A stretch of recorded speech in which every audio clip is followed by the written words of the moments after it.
Hello students, welcome to my channel Phoenix Chemistry Academy. So students, आज हम start करने वाले हैं क्लास 10 का नया chapter that is acids bases and salts. So सबसे पहले हम देखते हैं what are acids. So students, acids का मतलब होता है दो substances which gives us H positive ions in its aqueous solution. जो substances H positive ions form करते हैं उनके एक्वस सॉल्यूशन में. एक्वस सॉल्यूशन का मतलब होता है जब हम उनका सॉल्यूशन पानी में फॉर्म करते हैं, पानी में उनको डिसॉल्व करते हैं तो वो H पॉजिटिव आयंस फॉर्म करते हैं. So the acids are the substances which give H positive ions. इनको ही हम हाइड्रोजन आयंस भी बोलते हैं. Hydrogen ions in its aqueous solution. ठीक है, एक्वस सॉल्यूशन. एक्वस का मीनिंग क्या बताया मैंने? एक्वस का meaning solution formed in water. ठीक है, जो सॉल्यूशन वाटर में फॉर्म होता है उसको हम एक्वा सॉल्यूशन जो है वो बोलते हैं.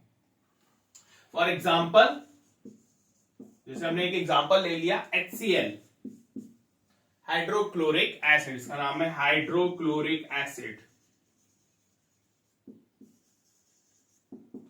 तो जब हम HCl हाइड्रोक्लोरिक एसिड का एक्वा सॉल्यूशन बनाते हैं, मतलब पानी में उसको डिसॉल्व करते हैं, तो वो फॉर्म करता है H पॉजिटिव एक्वस और Cl नेगेटिव एक्वस.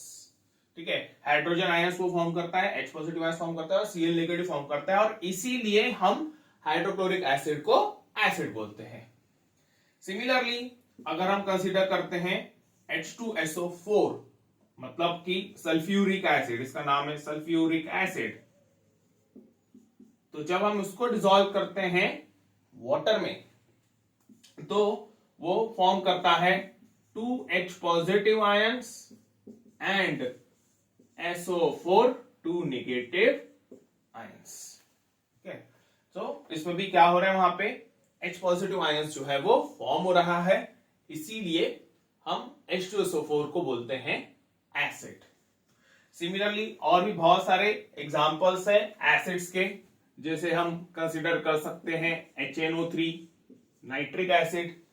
ये भी जब उसका एक्वा सॉल्यूशन फॉर्म होता है तो वो फॉर्म करता है H पॉजिटिव और NO3 नेगेटिव एक्वस फॉर्म में. ठीक है, तो वो भी क्या हो गया, एक एसिड हो गया. Okay, so this is the basic concept और the introduction part of the acids. अब स्टूडेंट्स, जो एसिड्स रहते हैं जब वहां पे उनको पानी में डिसॉल्व करके वहां पे जब H पॉजिटिव आयंस फॉर्म होते हैं तो डिपेंडिंग अपॉन कि कितने number of H positive ions form हो रहे हैं उनको क्लासिफाई किया जाता है as strong acids and weak acids.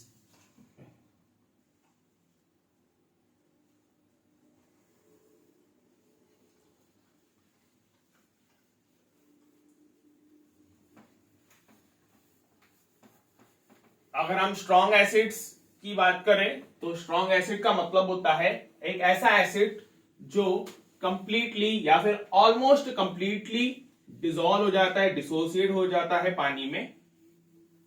Where as अगर हम वीक एसिड की बात करें तो वीक एसिड्स का मतलब होता है ऐसा एसिड जो पार्शियली डिसोसिएट होता है या पार्शियली वहां पे डिसॉल्व होता है वाटर में.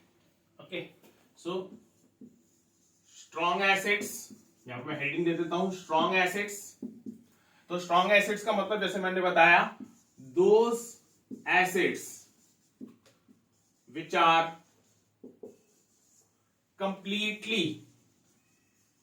Completely ionised. आयोनाइज्ड का मतलब वो आयंस फॉर्म करेगा, पूरी तरीके से डिसॉल्व होके वहां पे वो आयंस फॉर्म करेगा। Those acids which are completely ionized in water are called as strong acids. ठीक है, उनको कहा जाता है strong acids. For example, again hydrochloric acid, जब हाइड्रोक्लोरिक एसिड को पानी में ऐड किया जाता है तो उसका एक्वा सॉल्यूशन फॉर्म होता है और वो फॉर्म करता है hydrogen ions and chloride ions. ठीक है, वो कंप्लीटली डिसोसिएट हो जाता है वहां पे और H पॉजिटिव आयंस फॉर्म करता है। सिमिलरली H2SO4 जो कि है सल्फ्यूरिक एसिड, ये भी कंप्लीटली आयोनाइज हो जाता है और वो फॉर्म करता है वहां पे 2H positive ions and SO4 2 negative ions. तीसरा है HNO3, जब उसका एक्वा सॉल्यूशन बनेगा, HNO3 मतलब नाइट्रिक एसिड, तो वो फॉर्म करता है वहां पे H positive aqueous and NO3 negative aqueous. Okay, so these are the examples of the strong acids which are completely ionized or almost completely ionized in water. Ionized जैसे मैंने बताया, they form the ions. Okay. उसके बाद है weak acids. Weak acids which are partially ionized in water. They are called as the weak acids. उसका example है acetic acid, formic acid, citric acid वगैरह जो है वो वीक एसिड्स रहते हैं। Weak acids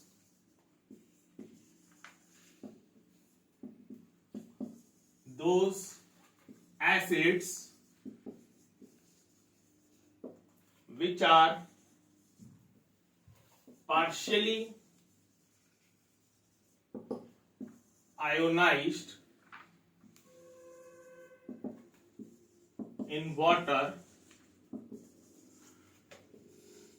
are called as weak acids.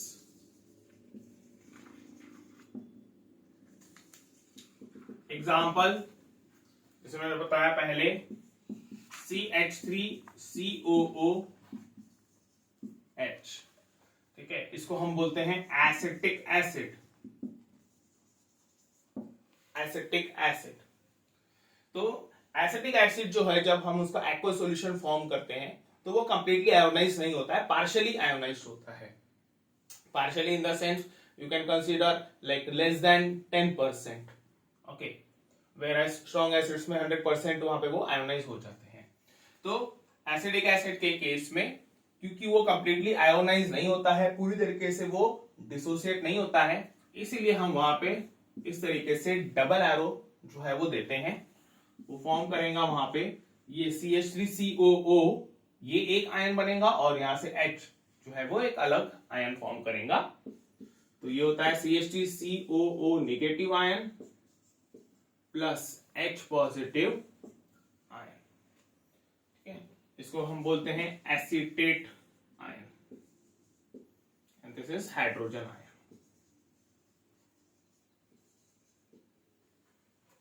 Okay, ये double arrow का मीनिंग ये होता है कि जो एसिटिक एसिड है वो पहले डिसोसिएट होके ये बनाता है, फिर कुछ आयंस ये कंबाइन होके वापस से एसिटिक एसिड जो है वो फॉर्म करेंगे। मतलब हम बोल सकते हैं कि वो डिसोसिएट हो तो जाता है लेकिन वापस से वो CH3COH मॉलिक्यूल जो है वो फॉर्म करता है, जिस वजह से ज्यादा एसिटेट आयंस और हाइड्रोजन आयंस फॉर्म नहीं हो पाते हैं। इसीलिए हम उनको बोलते हैं weak acid, because they are not completely dissociated. जितने हमने मॉलिक्यूल्स लिए थे वो पूरे के पूरे वहां पे डिसोसिएट नहीं हो रहे।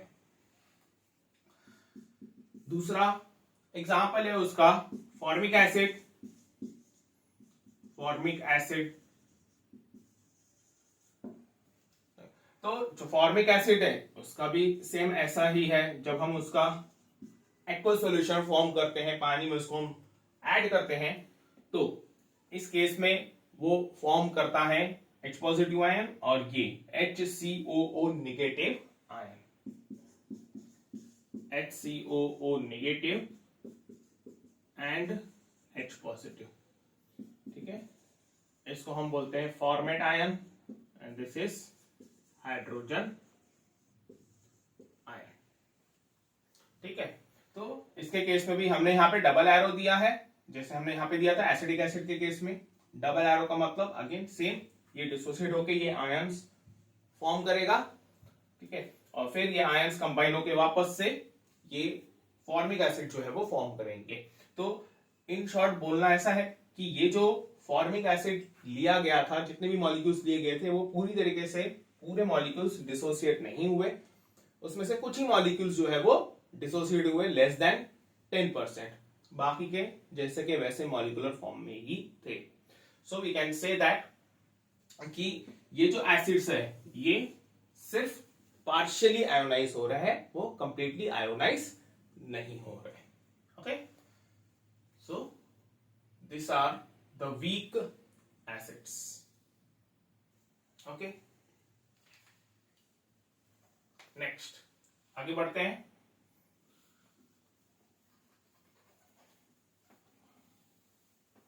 नेक्स्ट टॉपिक है कॉन्सेंट्रेटेड एंड डाइल्यूट एसिड्स।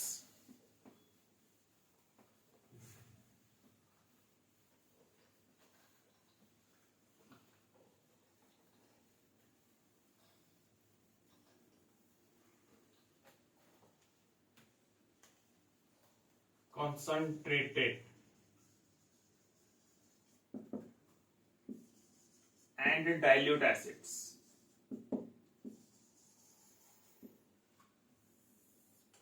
सबसे पहले concentrated acid.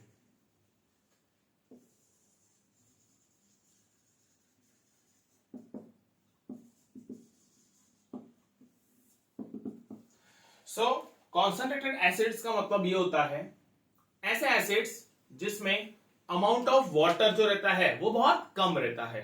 It contains minimum amount of water. Okay, those acids which contain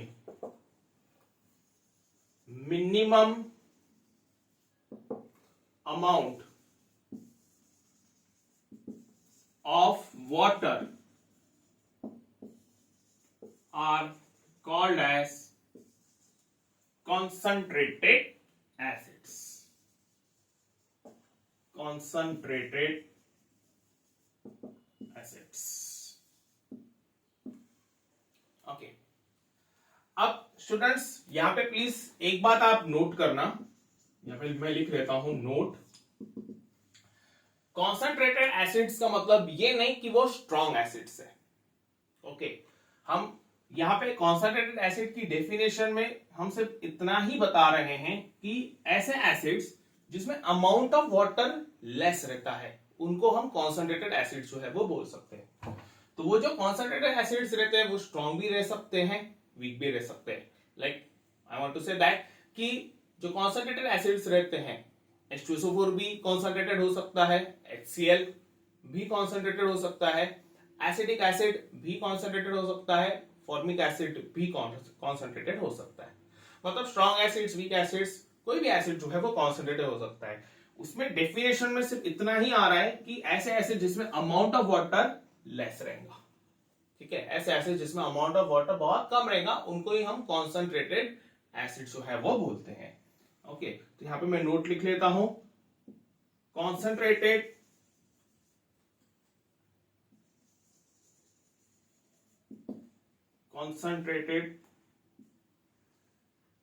term does not specify whether it is strong or weak acid। ठीक ठीक है, वो ये नहीं स्पेसिफाई करता है कि वो स्ट्रॉन्ग है कि वीक है, सिर्फ इतना ही बताएगा वो कि वहां पे अमाउंट ऑफ वाटर जो है बहुत लेस है। ओके, ठीक है, so this are the concentrated acids. Okay, generally जो कॉन्सेंट्रेटेड एसिड्स रहते हैं वो बहुत ज्यादा हार्मफुल रहते हैं। इसमें ऐसा होता है क्योंकि कॉन्सेंट्रेटेड एसिड में पानी का अमाउंट बहुत कम है, इसका मीनिंग ये हो गया कि वहां पे एसिड का अमाउंट ज्यादा है। एसिड का सॉल्यूशन बनता कैसे है, जब हम एसिड और पानी को वहां पे ऐड करते हैं। तो क्योंकि यहाँ पे पानी का अमाउंट कम है, मतलब एसिड का अमाउंट वहां पे ज्यादा ही होगा। इसीलिए जब कॉन्सेंट्रेटेड एसिड किसी बॉडी के कांटेक्ट में आता है या फिर क्लोथ्स के कांटेक्ट में आता है, तो उस वक्त ये कॉन्सेंट्रेटेड एसिड क्या करता है, बॉडी को बर्न कर देता है, क्लोथ्स को बर्न कर देता है। तो जो कॉन्सेंट्रेटेड एसिड्स रहते हैं वो बहुत ज्यादा डेंजरस रहते हैं। एक्चुअली में ये जो कॉन्सेंट्रेटेड एसिड्स रहते हैं, जब हमारे बॉडी के कांटेक्ट में आते हैं तो हमारे बॉडी में पानी रहता है, तो वो पानी के साथ वहां पे रिएक्ट कर लेते हैं। और जब एसिड और वाटर आपस में रिएक्ट करते हैं तो वो हाईली एक्सोथर्मिक रिएक्शन रहती है। एक्सोथर्मिक मतलब जिसमें बहुत ज्यादा अमाउंट में हीट एनर्जी जो है वो रिलीज होती है, जिस वजह से जो हमारी स्किन है वो बर्न हो जाती है, डिस्ट्रॉय हो जाती है वहां पे, वो पर्टिकुलर हीट एनर्जी के रिलीज होने की वजह से। Same goes with the clothes, clothes पे भी जब वो गिरता है तो वहां पर जो हीट है, हीट एनर्जी वहां पर रिलीज होती है, जिस वजह से वहां पे जो क्लोथ्स है वो बर्न हो जाते हैं। ठीक है, so this concentrated acids are highly dangerous acids. ठीक है, इसके एग्जांपल्स जैसे मैंने आपको बताया कि कोई भी स्ट्रॉन्ग एसिड या वीक एसिड आप एग्जांपल ले सकते हो, बस वो कॉन्सेंट्रेटेड जो है वो रहना चाहिए, मतलब उसमें अमाउंट ऑफ वाटर जो है वो लेस रहेगा। ठीक है, उसके बाद है डाइल्यूट एसिड्स। तो डाइल्यूट एसिड्स का मतलब दोज एसिड्स जिसमें पानी का अमाउंट बहुत ज्यादा रहेगा। ओके, एसिड के कंपैरिजन में पानी वहां पे ज्यादा रहेगा, तो उसको कहा जाता है, उनको कहा जाता है dilute acids.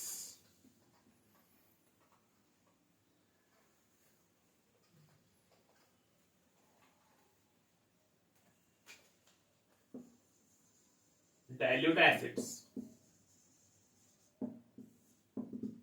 Okay, so those acids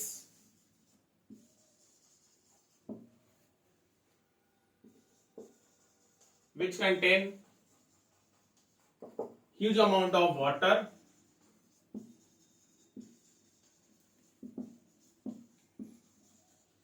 या फिर आप बोल सकते हो large amount of water in it are called as dilute acids. उनको कहा जाता है dilute acids. Okay, amount of water बहुत ज्यादा रहेगा। ओके, तो हम वहां पे अगेन इसका एग्जांपल कंसीडर कर सकते हैं HCl, HNO3, H2SO4, CH3COH, HCOH। Okay, simply हमें वहां पे जब नाम बताना पड़ता है कि भाई जो एसिड है वो कॉन्सेंट्रेटेड है या फिर डाइल्यूट है, तो हम उसके नाम के आगे ये वर्ड यूज कर लेते हैं, कॉन्सेंट्रेटेड डाइल्यूट। जैसे अगर मैं डाइल्यूट एसिड्स की बात करूं तो मैं वहां पे लिख सकता हूं डाइल्यूट HCl, ठीक है, या फिर डाइल्यूट H2SO4, डाइल्यूट HNO3, ठीक है, डाइल्यूट CH3COH। ओके, तो जब हम डाइल्यूट एसिड्स के एग्जांपल्स देते हैं तो उस वक्त हम वो वर्ड यूज करते हैं डाइल्यूट। सिमिलरली जैसे मैंने बताया कॉन्सेंट्रेटेड, अगर कॉन्सेंट्रेटेड एसिड्स हमें बताना है तो हम जस्ट क्या करेंगे, ये डाइल्यूट की जगह पे कॉन्सेंट्रेटेड लिख लेंगे। ठीक है, तो वो बन जाएगा concentrated HCl, concentrated H2SO4, concentrated HNO3। ठीक है, ये हो जाएंगे सारे कॉन्सेंट्रेटेड एसिड्स। ओके, डाइल्यूट में अमाउंट ऑफ वाटर ज्यादा रहेगा, कॉन्सेंट्रेटेड में अमाउंट ऑफ वाटर जो रहेगा वो लेस रहेगा। Okay, so this is all about the concentrated and the dilute acids. Next,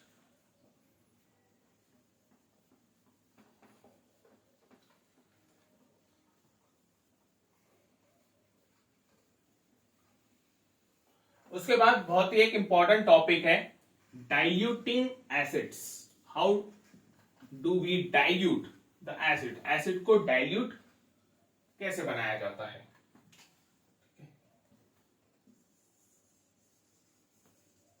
diluting acids, ठीक है, डाइल्यूटिंग एसिड्स मतलब एसिड्स को डाइल्यूट कैसे किया जाता है, डाइल्यूट कैसे बनाया जाता है। ठीक है, तो जस्ट अभी हमने पढ़ा डाइल्यूट एसिड का मतलब ये होता है जिसमें पानी का अमाउंट जो है वो बहुत ज्यादा रहता है, उनको हम डाइल्यूट एसिड बोलते हैं। ठीक है, तो अगर सपोज हम अगर एसिड में पानी ऐड कर रहे हैं तो वो क्या हो जाएगा, डाइल्यूट हो जाएगा, मतलब वो डाइल्यूट एसिड में कन्वर्ट हो जाएगा। लेकिन जब अपन एसिड्स को डाइल्यूट करते हैं तो उसकी एक प्रोसेस रहती है। ठीक है, वो प्रोसेस हमें फॉलो करना पड़ता है। जब हम लैबोरेटरी में एक्सपेरिमेंट्स करते हैं और हमें डाइल्यूट एसिड बनाना है तो उस वक्त हमें वो प्रोसेस जो है वो फॉलो करनी पड़ती है। ठीक है, मैंने आपको पहले बताया था कि जब कोई भी एसिड वाटर के कांटेक्ट में आता है तो उस वक्त वो फॉर्म करता है aqueous solution, aqueous solution of acid. और उसके साथ साथ होता क्या है, वहां पे हीट एनर्जी रिलीज होती है। ठीक है, large amount of heat energy जो है वो रिलीज होती है, मतलब ये जो रिएक्शन रहती है ये हाईली एक्सोथर्मिक रहती है। ओके, अब इस चीज को ध्यान में रख के ये डाइल्यूटिंग एसिड्स का प्रोसेस जो है वो किया जाता है। ठीक है, अगर हमें एसिड और वाटर को मिक्स करना है तो दो तरीके हैं वहां पर। पहला तरीका यह है कि हमने एक कंटेनर में या फिर बीकर में एसिड ले लिया, कॉन्सेंट्रेटेड एसिड है,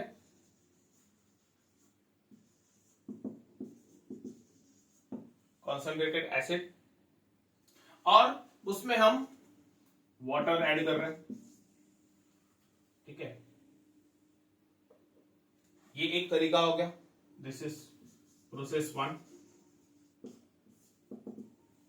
ओके, कॉन्सेंट्रेटेड एसिड में हम क्या कर रहे हैं, वहां पे पानी ऐड कर रहे हैं। प्रोसेस 2,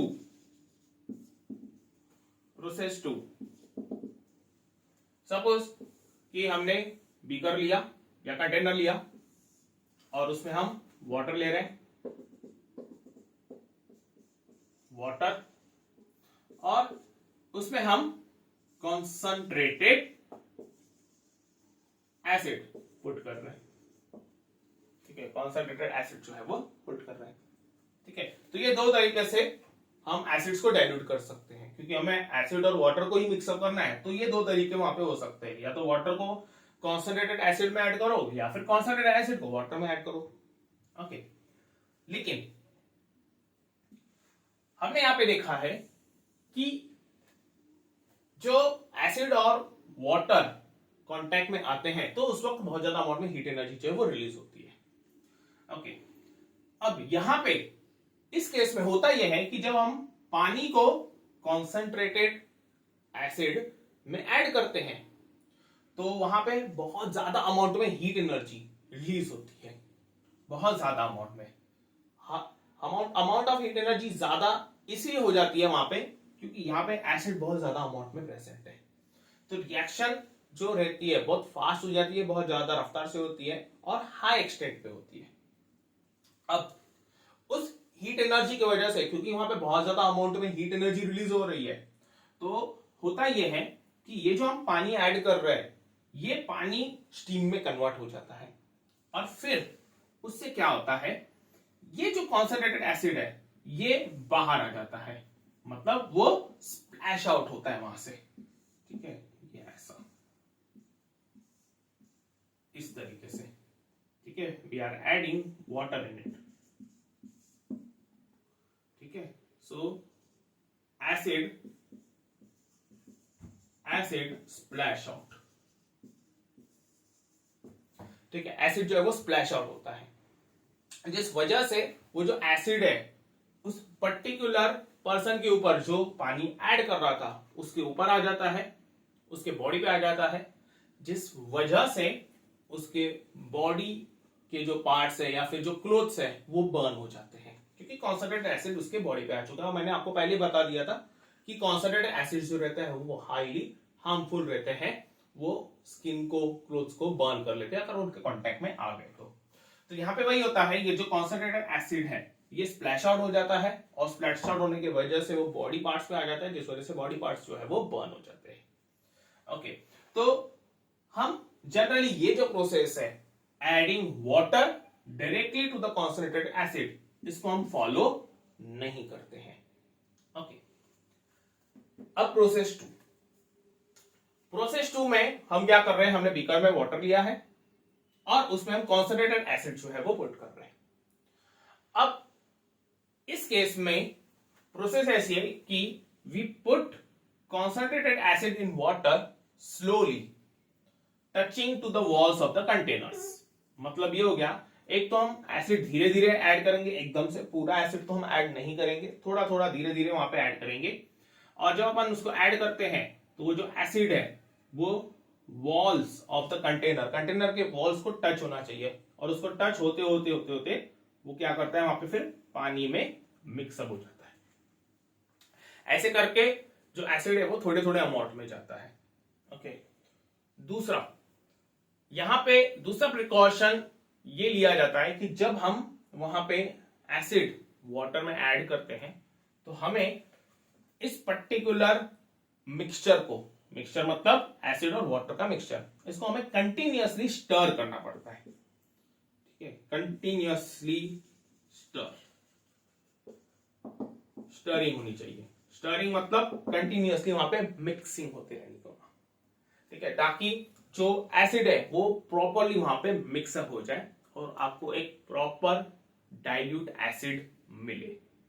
ओके, सो ये दो प्रिकॉशंस जो है वो हम जनरली कंसीडर करते हैं।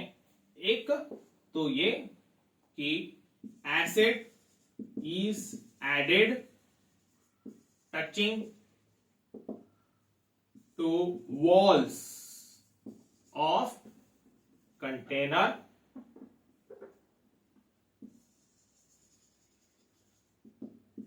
और दूसरा मैंने बोला था कंटिन्यूअस स्टरिंग। ओके, अब इस केस में यहां पे स्प्लैशिंग आउट नहीं होती है। क्यों नहीं होती है स्प्लैशिंग आउट? क्योंकि जब आप एसिड ऐड कर रहे हो, मैंने बोला था एसिड हमें थोड़ा थोड़ा ही ऐड करना है, और एसिड की वजह से वहां पे बहुत ज्यादा अमाउंट में हीट एनर्जी जो है वो रिलीज होती है। तो क्योंकि आप एसिड थोड़ा थोड़ा ऐड कर रहे हो, इसीलिए वहां पे जो हीट एनर्जी रिलीज हो रही है वो भी थोड़ी थोड़ी हो रही है।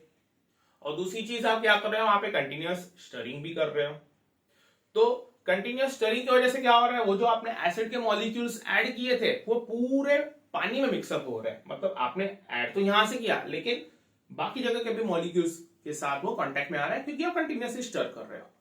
तो हर पार्ट में थोड़ी थोड़ी हीट एनर्जी वहां पे रिलीज होती है, और वाटर जो है वो थोड़ी हीट एनर्जी को वहां पे एब्सॉर्ब कर लेता है। मतलब वो स्टीम में कन्वर्ट नहीं हो पाता जैसे यहां पे हो रहा था।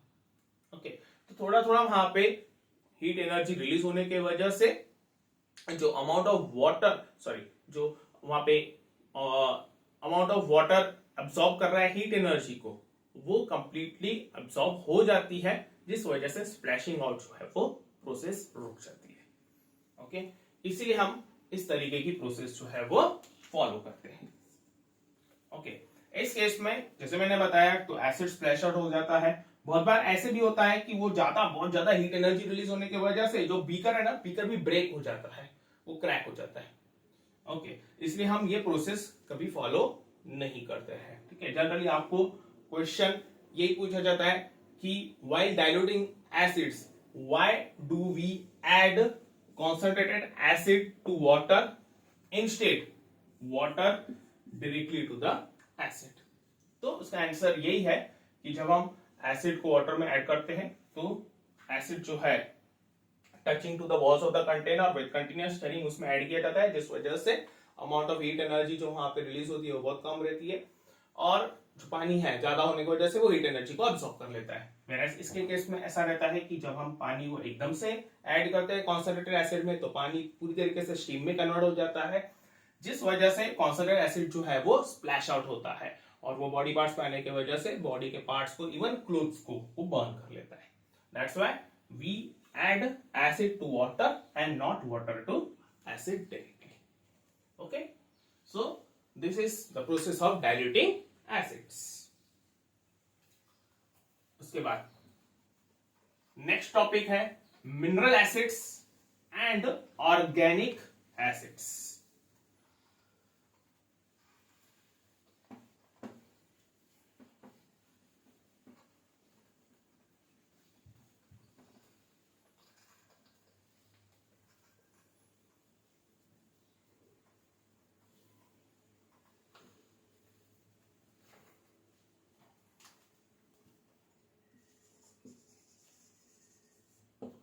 Mineral acids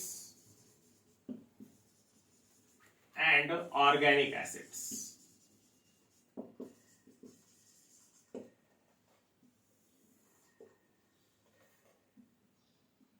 Okay, so सबसे पहले मिनरल एसिड्स. तो मिनरल एसिड्स का मतलब ये होता है ऐसे एसिड्स जो अर्थ से ऑब्टेन होते हैं. अर्थ से मतलब कि जो मिट्टी है, या फिर जब हम अर्थ की बात करते हैं तो अर्थ में वहां पे मिनरल्स प्रेजेंट रहते हैं, ओर्स प्रेजेंट रहते हैं. ओके, तो उनसे अर्थ से डायरेक्टली, अर्थ से मिलने वाले जो एसिड्स रहते हैं उनको हम बोलते हैं mineral acids. Those acids obtained from the earth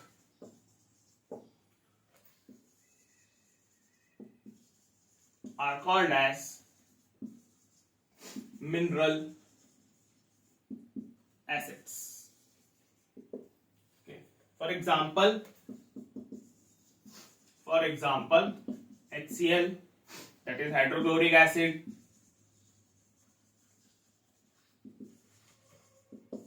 H2SO4, that is sulfuric acid,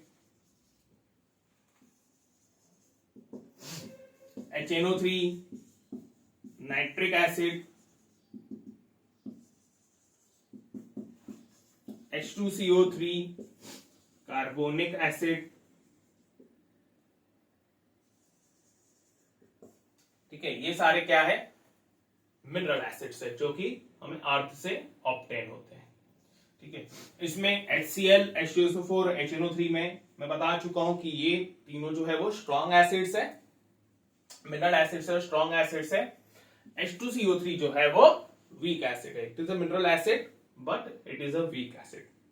okay, ज्यादातर जो मिनरल एसिड्स रहते हैं वो स्ट्रॉन्ग एसिड्स ही रहते हैं ज्यादातर. ठीक है, ये एक एक्सेप्शन है कार्बोनिक एसिड, जो मिनरल एसिड रहने के बावजूद जो है वो वीक एसिड है, मतलब कि वो पार्शियली आयोनाइज होता है. वीक एसिड मतलब वो पार्शियली आयोनाइज होता है वाटर में.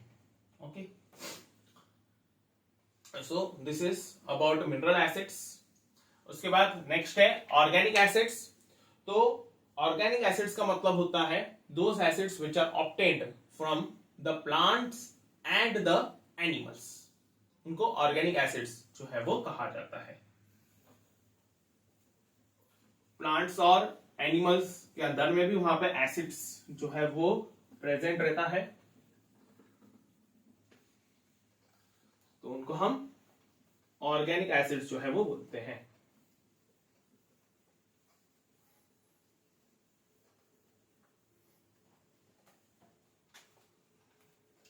Organic acids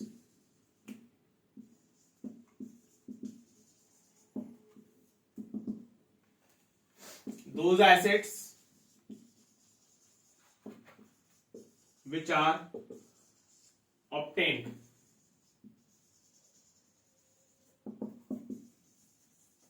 from plants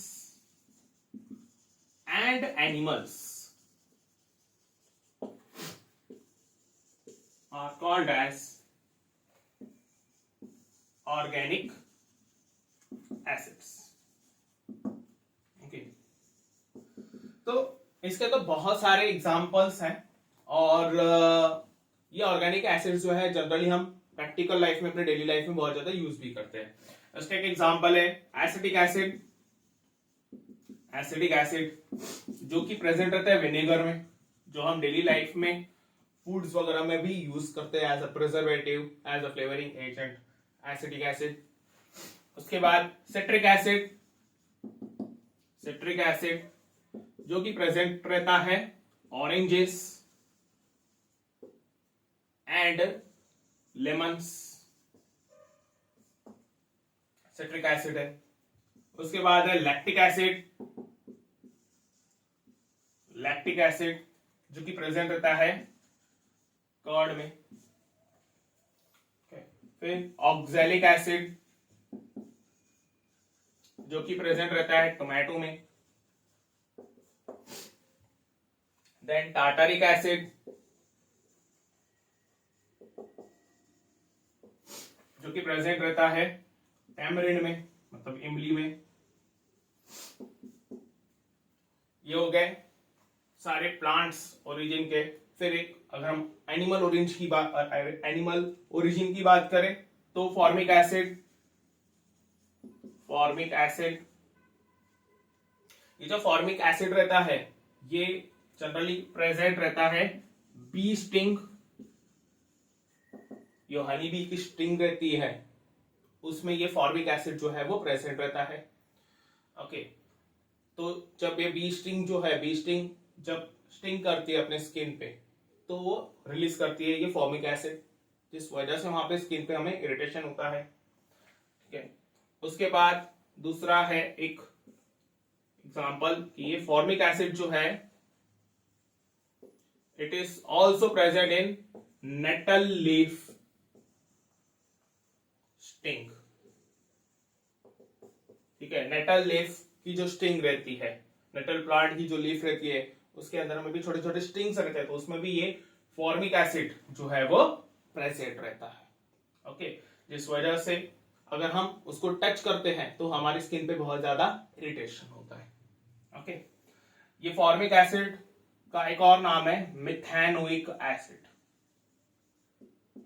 methanoic acid. Okay, आपको एग्जाम में क्वेश्चन पूछा जाता है कि which acid is present in the nettle leaf string और which acid is present in the bee sting. So आप लिख सकते हो वहां पे फॉर्मिक एसिड और मिथेनोइक एसिड। ओके, दोनों नाम है उसके। Okay, so this is all about the mineral acids and organic acids. उसके बाद नेक्स्ट है what do all acids have common in them। सारे एसिड्स में कौन सी चीज जो रहती है वो कॉमन रहती है।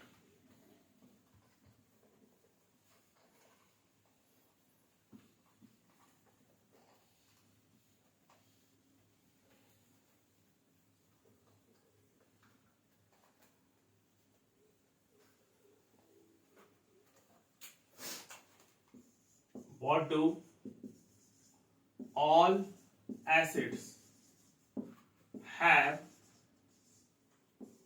in common?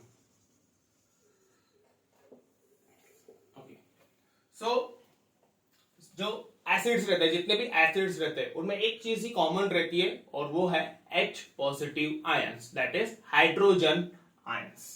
Okay, all the acids have H positive ions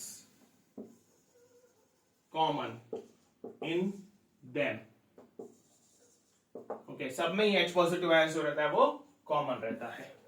okay, और ये हमें कैसे पता चलता है? जब हम एसिड्स और पानी को मिक्स अप करते हैं।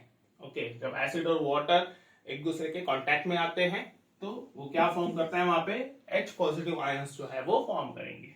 जैसे कि मैं पहले बता चुका हूं, HCl जब उसका एक्वस सॉल्यूशन, मतलब पानी में उसका सॉल्यूशन बनाएंगे तो वो फॉर्म करता है H positive aqueous, Cl negative aqueous. Okay, तो H पॉजिटिव आयन वहां पे जो है वो प्रेजेंट रहता है, फॉर्म होता है। ठीक है, सिमिलरली H2SO4 सल्फ्यूरिक एसिड की हम अगर बात करें, sulphuric acid this is hydrochloric acid.